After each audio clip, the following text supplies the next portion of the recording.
Welcome to the Education Innovators Podcast. I'm Eric Byron. This is season 4, and it is my privilege to host this show where I get to talk with thought leaders and experts from all over the world. I'm so glad you're here. Let's get started. As long as it's the company evaluating themselves, it's not independent evidence. Right. And if we do not have independent evidence, we cannot be really comparing what works and what doesn't work. It's the classic problem, right? If you're marking your own homework, you are biased and there is no way around it. So we really need to build this from the start because, as I say, there is very little independent evidence in the EdTech ecosystem. My guest today is Natalia Kucirkova, and she's here to talk about evidence. How do we know that an innovation in education is working? Is there real evidence that we are improving learning outcomes? Natalia is leading a global initiative to establish a common framework for evaluating EdTech tools. So if you're building tools or using tools, or you're trying to evaluate tools for your classroom or school, you need to listen to this. Here we go. Today I have with me Natalia Kucirkova. She is a professor of early childhood and development at the University of Stavanger and executive director of the International Center for EdTech Impact. She leads global initiatives to improve education through applied research, strategic advisory, and capacity building, particularly in underserved communities. With 15 plus years in education policy, her work integrates the science of learning and robust impact measurement to guide EdTech policy and practice. Across 30 plus countries, she champions evidence-based inclusive EdTech ecosystems that connect research with real-world application, driving scalable and equitable learning outcomes. And just a few months ago, Natalia received a Global EdTech Lifetime Achievement Award. Now, of course, she's too young to receive a Lifetime Achievement Award, but there you have it. What a privilege it is to have you on the show, Natalia. Thank you, Eric, and thanks for the nice introduction. Pleasure to be here. Yeah, no, it's my pleasure, really. All right, but I don't want to waste any time. We're going to jump right in. I think the theme for today is going to be evidence. Okay. So you've done a lot of work, and I had the opportunity to hear you speak about the importance of evidence in evaluating EdTech products. So let's start, I think, by giving a definition of evidence, right? So what are we looking for there? When you define evidence or how would you define evidence as it pertains to the learning outcomes and the impact of EdTech? Oh, that's a great question. A great question to start us off with. Okay, well, in my work, I have been defining evidence as an objective proof that an EdTech, so an educational technology resource, has a positive impact on learners. And the way to get to the proof can be, there can be multiple ways of evaluating evidence of impact. And I have been using both qualitative and quantitative approaches. So evidence of impact can be derived from both these types of studies, qualitative and quantitative, by talking to teachers, observing what is happening in classrooms, but also measuring with standardized tests children's outcomes. But it is always about having a proof or a tangible proof of seeing the effects on learners. All right, so why is this so important? It's important because when you think about educational technologies, many of these tools on the market unfortunately don't have the evidence that their tools are making a positive impact on learners. So we as researchers have been advocating for ensuring that we have this evidence, and it's very important that we approach this in the ecosystem perspective that you mentioned at the beginning, so that we work together with teachers and get their perspectives on what they find usable, useful, and impactful, and that we also measure it in the research sense so that we apply some systematic methodologies as researchers. And if we can then join forces by combining the teacher perspectives and the researcher perspectives, we can then more objectively say whether an EdTech resource is impactful or not. And that way we can address the lack of evidence in the current ecosystem. This kind of assessment, how does this look? Does this come out as thumbs up, thumbs down? What Mm. happens when you assess an EdTech tool? What's the outcome of that process?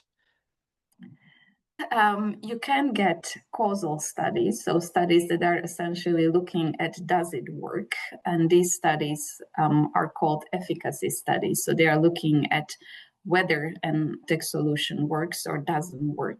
And I'm simplifying it, but really it is about looking at these outcomes. So do we get a positive impact on, for example, foundational literacy, numeracy? Do the scores go up or not? Hmm. And those kinds of evidence studies are very much answering the question of does it work or does it not? So you get either positive, negative, or neutral results. Right. Now, these kinds of studies are experimental studies, right? So you need to have a group of students who have been using the tool and a group of students who have not been using the tool, the control group. And you would be randomly allocating some students to the intervention, so to the group who are using actively an EdTech solution, for example, 8, 12 weeks, and then you'll be evaluating whether the students who used it outperform the other students in the control group. So those kinds of studies are the efficacy studies where you can really say, does it work or does it not work? Now, those kinds of studies are typically recommended for solutions that have been on the market for some time, that they are mature solutions, and that they do not only offer a very narrow way of learning, but that actually are more holistic so that we can really see the effect after some time. Because as we know, learning cannot be just improved by one single app, right? It is always in use with multiple resources. The teachers need to be involved. So you sort of need to have more of a rounded approach. And the likelihood that you find positive effects in an efficacy trial is going to be much higher if you have this rounded solution. Yeah, no, this is really important. And I know that I've seen some of your papers and emphasizing the importance of those randomized controlled, trials, right? RCTs. Um, Mm. so one of the things though that just struck me is you said this is usually when a product's been in the market for a while. So Mm. isn't that kind of after the fact? Because isn't the whole point of helping the schools make a decision on what tools to use? But if they're already using the tool, the decision's already made. So why come in after they've already decided to use the tool and do this? Yeah, that's a great question. And let me also qualify the statement about RCTs being a recommended approach, these efficacy trials, because the question of does it or does it not work is a question that, of course, is of huge importance to procurement teams and decision makers who are really deciding whether to invest in one or the other tool, and they want the hardcore evidence. Mm, But the root of your question goes to the heart of what I want to say next, which is that these RCTs cannot be the only way of answering whether to use a solution or not, because we do have these solutions already in classrooms and we need to understand how they perform right now. And to get an answer through an RCT takes time. Even if you run a very rapid evaluation, it still takes months and it's very costly because you need to have the students in the control as well as the user. So a lot of instruction time goes into the use of the device or not. And of course, the researchers need to be paid for the time they spend on evaluating and observing and collecting all the data. So RCTs are known to be very resource intensive. And it's not the ideal way of finding out whether something works if we need an answer right now, so to right. speak. Yeah. So they have a place in evaluation and they are very important, but I would be thinking of them as an approach to evidence that needs to happen at a point where the solution has already been evaluated positively through other means. And to answer your question, those other means can be quasi-experimental designs, so not necessarily randomizing the students, but looking at how we can be comparing tools that are already within the classroom. And we don't need to have control groups, but we are looking at what is being used right there and then. You can be also using observational studies, surveys, interviews, and these are very legitimate ways of finding out how specific tools work. So they might not give us the whether something works conclusion in terms of this efficacy trial, but they are very important effectiveness studies. And the more we can replicate them, so the more you can see that something was positively evaluated in classroom A as well as classroom B, the better it is for the evidence strength. So that's another way of how we can find whether something is working optimally or not. And I would highly recommend it for the current situation where we have so many tools that need to be evaluated and where we really need to weigh in what to invest in and what we can do without. Yeah, it kind of became the wild, wild west for a while there with the AI Mm. tools. Everybody with some claim that their tool, is a game changer for education. And, Mm. I think we were all looking for evidence that these claims were true, which brings me to another kind of question around perspectives.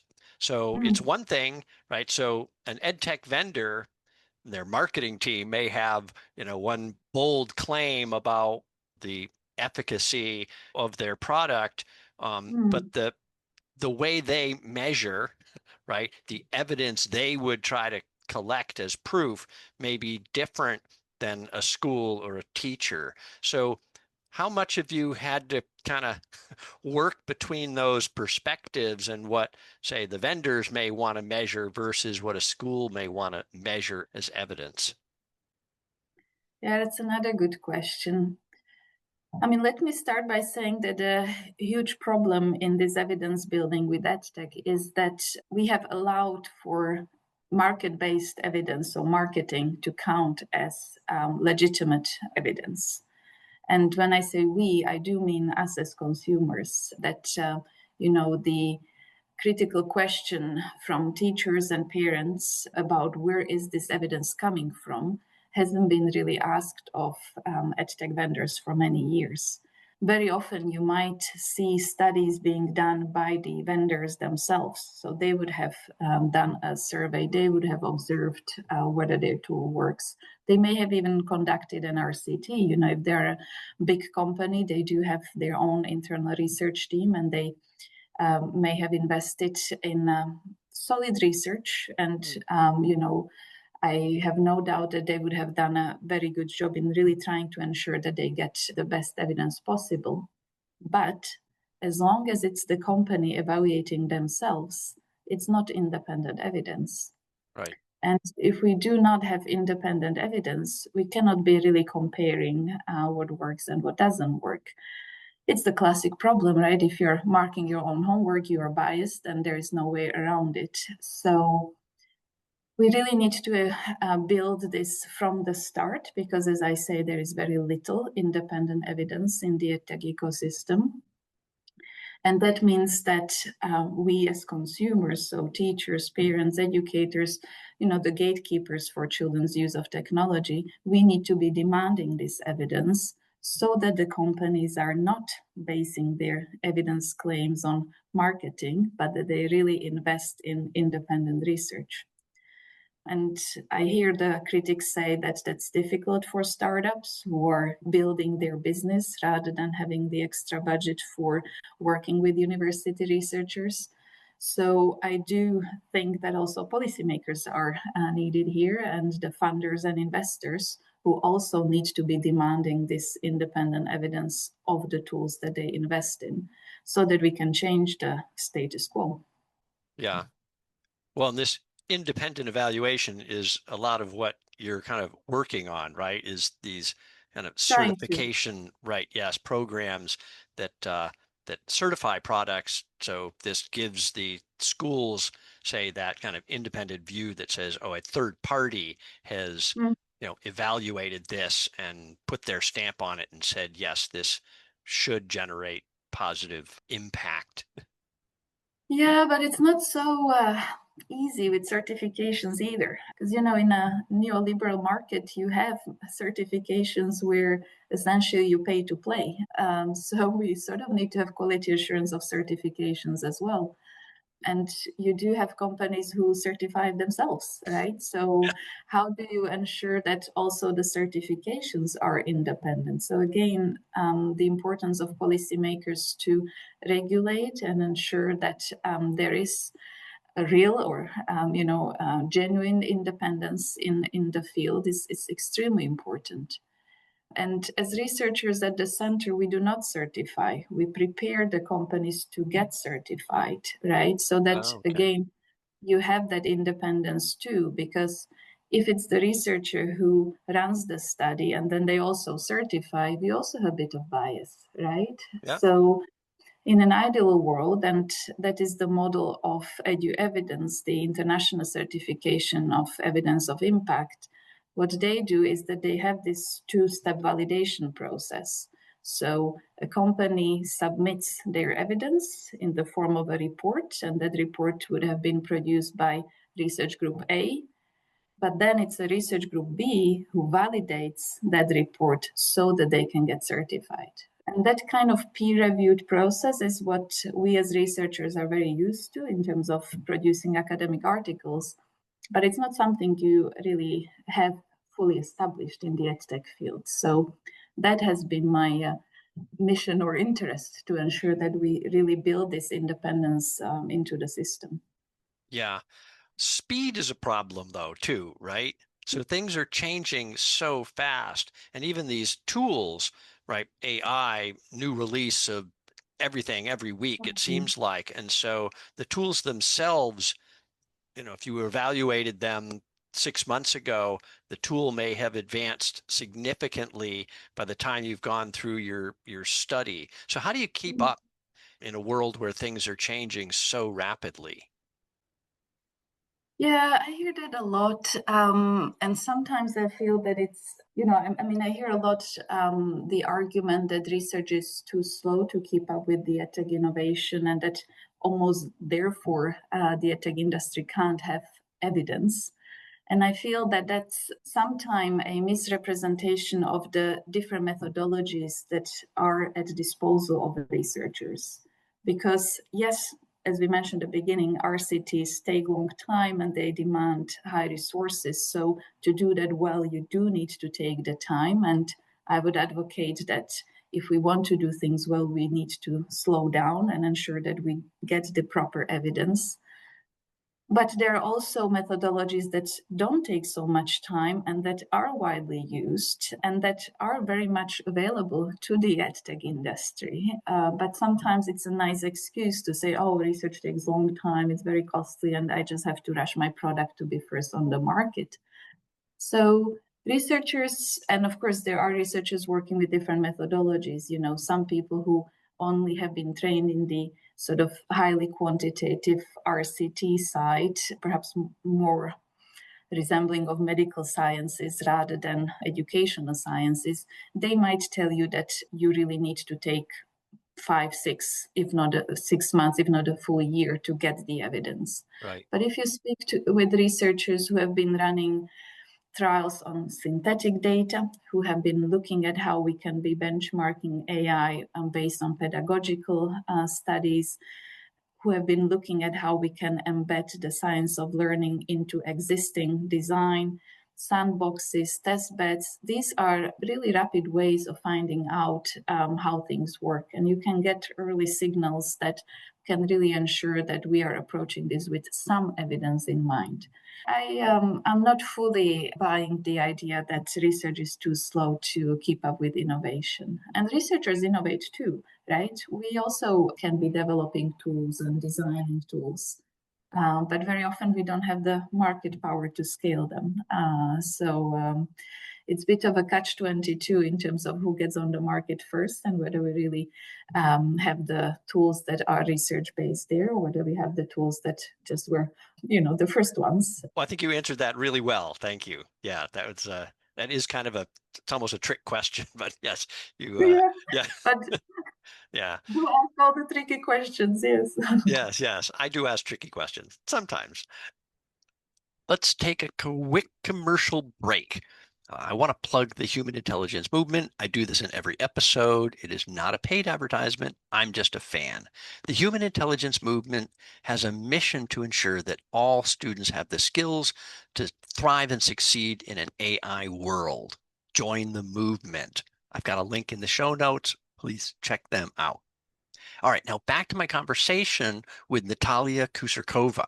So we're going to dig into this consideration of context, right, where a tool is implemented and used, because a tool that works in one classroom may not work as well in another classroom. All right, keep listening. Here we go.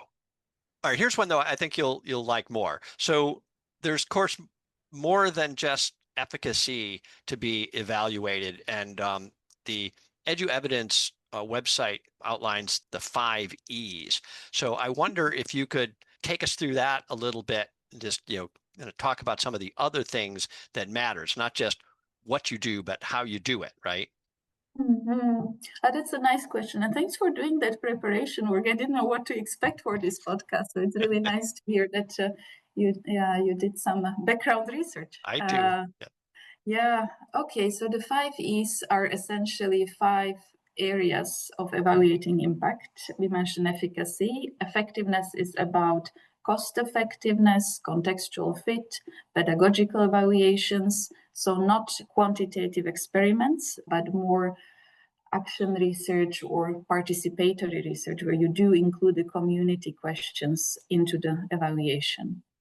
Then you have the other E's, which is equity, ensuring that we take all the students in consideration. So questions around universal design, inclusivity, making sure that as we are evaluating whether something works, we are not only looking at the top 5% of the classroom, but really whether this works for everyone, including children who are highly talented or children who might be behind for various reasons, whether it's family background or learning difficulties.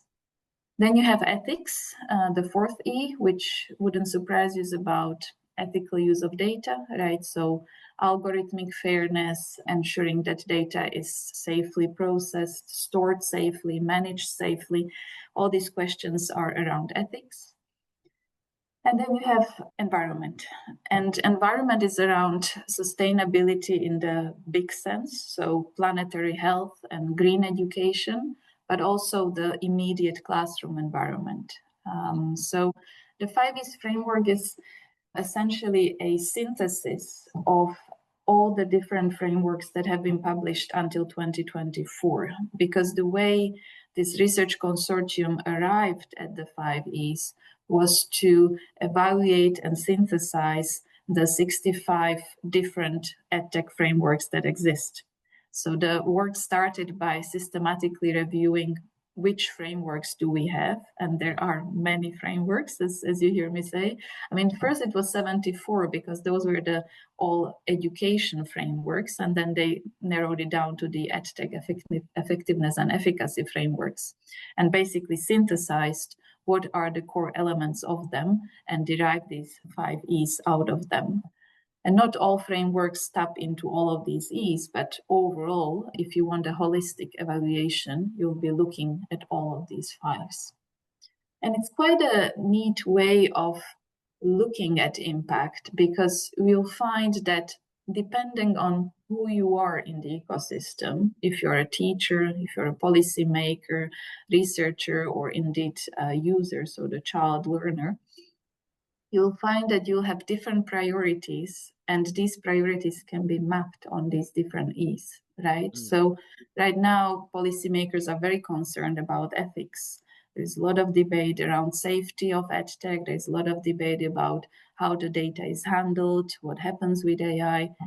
And the way I have been thinking about it is a bit like that these different E's will be coming up and down depending how the public debate goes, right? So Right. I'm hoping that over time we get more political concern with the efficacy and effectiveness as well, so that we are not only discussing safety, but also whether there is actually an educational impact on learning outcomes.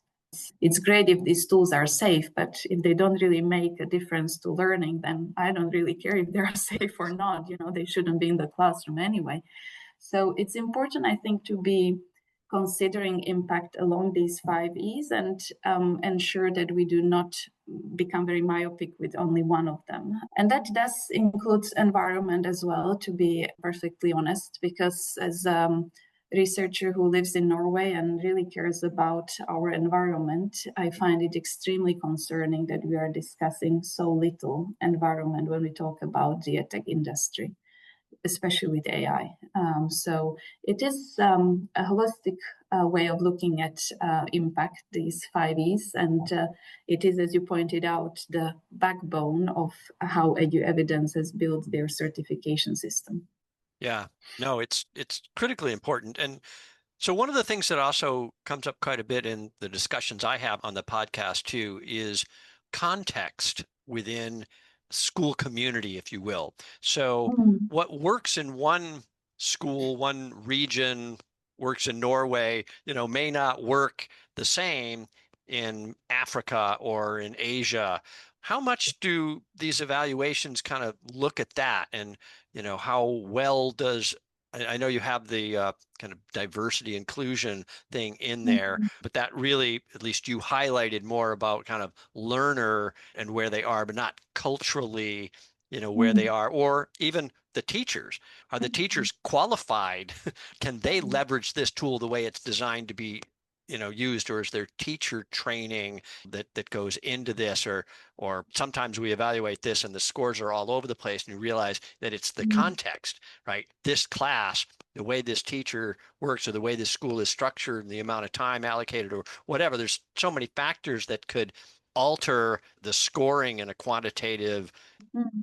So anyway, talk a little bit to that and how you kind of look at that scenario. Mm. I'm pleased to ask that, because a big mistake we make in EdTech research, and there are big efforts to change that, but it's been historically something that has been lacking, and that's implementation research. So essentially understanding the context. So Mm, you sort of have the EdTech here that is launched into the classroom, and then we as researchers are called in at the end to evaluate whether it works. But what happens in between are mm, the context questions, and that is what we call implementation research. That is where we need to find out whether teachers have been trained, and if so, what kind of professional development they have received, so that they understand not only whether that specific tool can be helpful for their specific instruction, but also their own attitudes towards technology and overall their way of teaching, their pedagogical approach.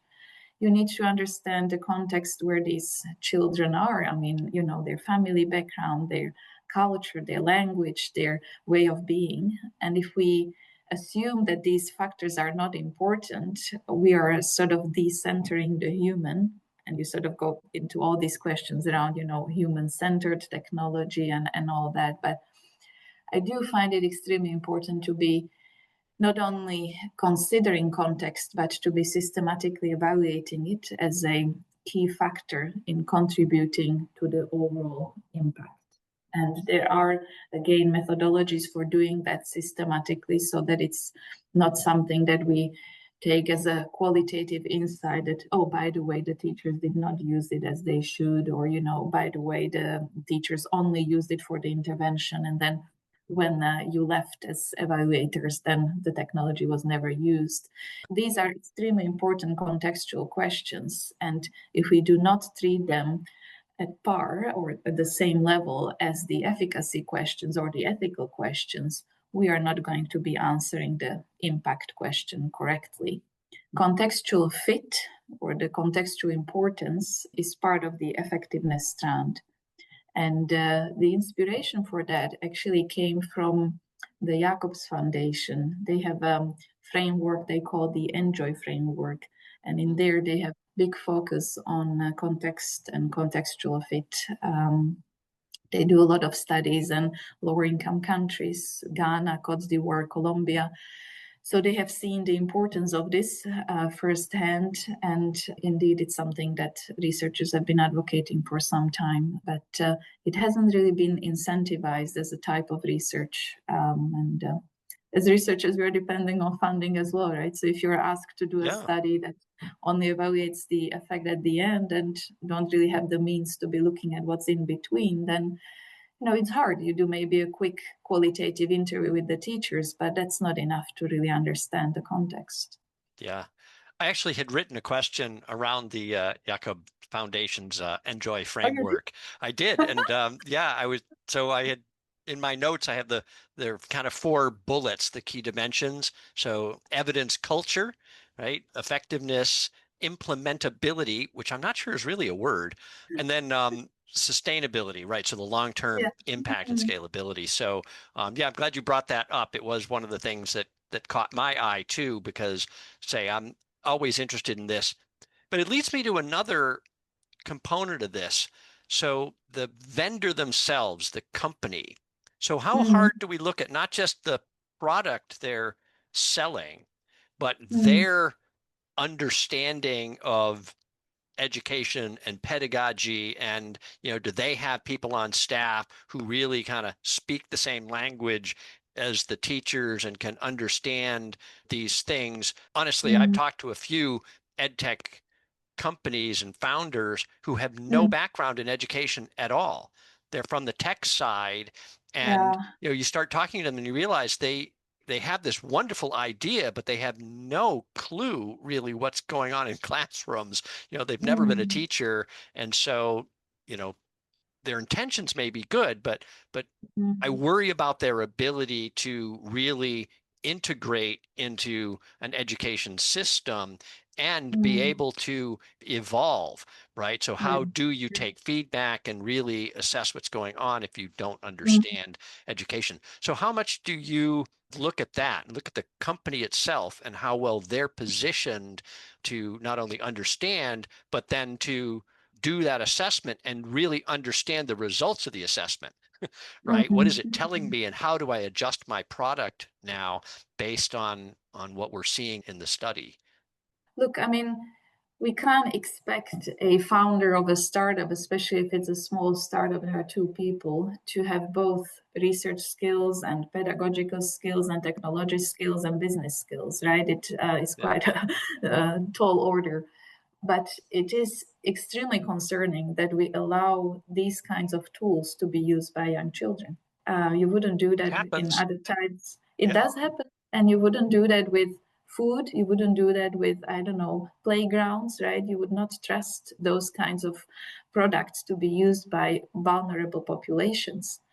So it is a big concern, and it's a problem that we at the center, and I know others, have been trying to actively address. Now, I do think that you can achieve a lot with regulation, and partly the reason why we need these accountability systems around certifications and so on are to ensure that these things don't happen. But you also need to sort of have the carrot approach and ensure that there is more training and mentorship for the founders who have the willingness and interest to learn and who want to do a great thing for education and perhaps have a very smart idea that really is unique, and they have the capability, the technological know-how, and the funding perhaps behind them to do that.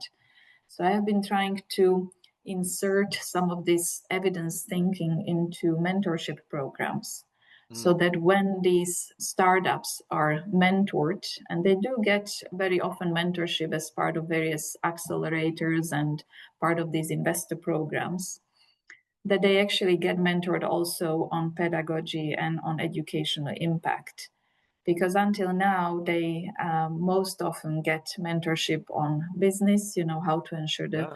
product fits into the market, that they really solve a problem, and that they can scale as quickly as possible and get as many downloads as possible and really get users on scale and big reach rather than big impact. So we need to change the mindset, and that takes some mentorship or some good reflection and joint thinking. And it's something that is particularly problematic in the startup world. Yeah.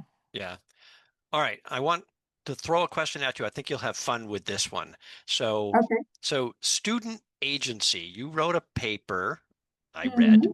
on student agency, and I'm curious about, so I get the importance of this, and it fits in a category for me. I've been looking quite a bit at curiosity, right? How do we measure Okay. curiosity, right? And Mm-hmm. but you wrote a paper on student agency. So Mm-hmm. just really quickly, how do we measure that, right? So if somebody says, "Oh, my tool is effective at, developing student agency," how would you go about proving it does or it doesn't? It kind of depends how you define agency. If you define agency very, let me say, narrowly, so you only think of agency to be about choice making, then you will be measuring agency in terms of, do students have the possibility to make a choice, yes or no? How elaborate is the choice? So can they select from multiple things, or is it just black and white, so to speak? So that's one simple way of measuring agency, and it's a very popular way of measuring agency because it's relatively simple. If you take more of a broader view or holistic view on the agency, then you would be thinking of it not only in terms of choice making, but also agency is something that makes us human. It's the way of deciding about how things happen. It's your volition. It's your decision making about your own life, right? And that means that by measuring the choice within a specific context, we are only answering a little snippet of agency. We are not answering the full picture of agency. So I would argue that to measure agency, we would be looking at this decision making that's relatively simple and can be done, and we have standardized measures for that. But we'll be also looking at the wider choice making that perhaps happens outside of the platform, Mm, right? So how do you then, as a learner or as a teacher as well, how do you take the learning or the knowledge you have acquired while using that technology? How do you then make choices in your life differently? Right? How does that influence your way of being and how you decide things? That I think would be a more socially appropriate way of looking at it, socioculturally appropriate way of looking at it. And the paper you read was probably the one with the sociocultural lens on, where we are arguing for ensuring that agency is a really big goal for the way humans use technology is not reduced to the simple decision making that, it can be this sort of very quick way of technology saying, oh, well, you had a choice. You could choose whether you switch it on and off, or, you could choose whether you select option A or B, and you had your agency. That's not what we are talking about when we really mean students being in charge rather than the technology being in charge. And that problem is, of course, really intensified with AI.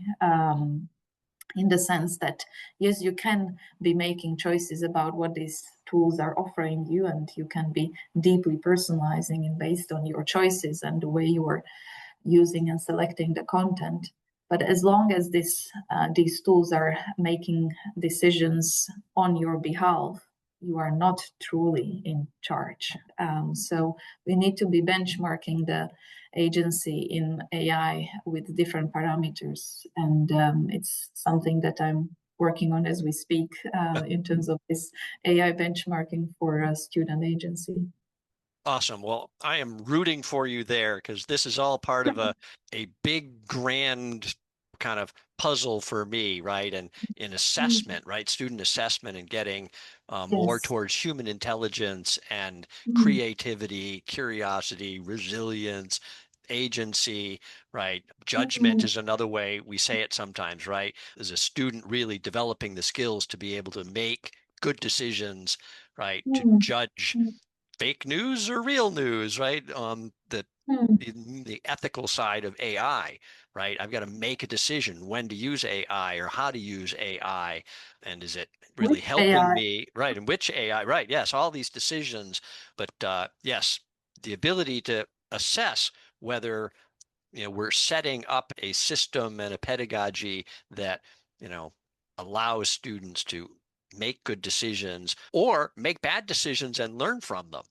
Right? That's a Hmm. whole nother component of it. It isn't always about making good decisions. It's about the freedom to make decisions and then assess, was that a good decision or not, without harm, low risk, Yeah. kinds of things. But yes. Anyway, anything else you wanted to talk about or were hoping I would ask you? Well, I didn't know what you'll ask, so this is a very nice conversation. I think maybe what we were just saying, I was thinking collective agency. So ensuring that we make decisions collectively is so important, and currently not necessarily the mantra of how tools are being developed. Even if they are developed for agency, it's very often for individual rather than peer learning. And to me, that's a concern, particularly if we're talking about citizenship, democracy, and all that, because unless we are able to make good decisions together, we are not going to address these big problems we face as humanity. To me, the interesting question moving forward will be about how to ensure both holistic and collective agency in AI. I think that's something that would be extremely interesting to tackle both with designers and other researchers, but also policymakers, the Yeah. different thought leaders in this space who can fund some of these works. So I'm interested in that. So yeah, keep me informed also about what you find out and the different people you bring on the podcast, what they think about this. Yeah, well, I'm asking all the questions. I don't have the answers necessarily, but this is Oh, what I it's about do. the questions, Eric. It's about the good questions. Yes, yes. If we can keep asking good questions, it keeps us on track. Yeah. Great. Well, anything else? Last words, advice, wisdom for the world, educators? I don't think I want to give any sort of quick takeaways, but I'm very grateful that you started by asking about evidence in EdTech. I think it's an important conversation we need to have as ecosystem, teachers, researchers, policymakers, developers, and learners. I would love to center more children's or learners' voices in this discussion as well. So maybe a little challenge to you and your podcast to bring in some of the young voices as well and see what questions they are asking. Actually, I'm trying to put together kind of a mini segment. I've got a 17-year-old who's going to be on the show. I'm looking for somebody around 14 or 15 that might be able to come on the show and really articulate their feelings about innovation in education and what would be Oh, better for them. Yeah, excellent. so I am trying to do exactly that. Yeah, that's coming up soon. See, we are great minds think alike. Yes. All right. Well, I thank you so much for giving me this time. And My pleasure. It was a really nice conversation. Thanks, Eric. Natalia has really opened our eyes to this large issue of the need for independent assessment and objective evidence when considering EdTech tools, and innovations in education. So don't take a vendor's marketing pitch at face value, especially when they say research shows, without looking at the actual research. Is it really independent? Even third-party certifications may be a paid-for certificate that isn't really independent or unbiased. So we've a lot to think about here, and I hope you'll follow Natalia's work. I have a link to the EduEvidence website in the show notes. I'm Eric Byron. Thanks for listening to the Education Innovators podcast, and thanks to all those education innovators out there. You are making a difference.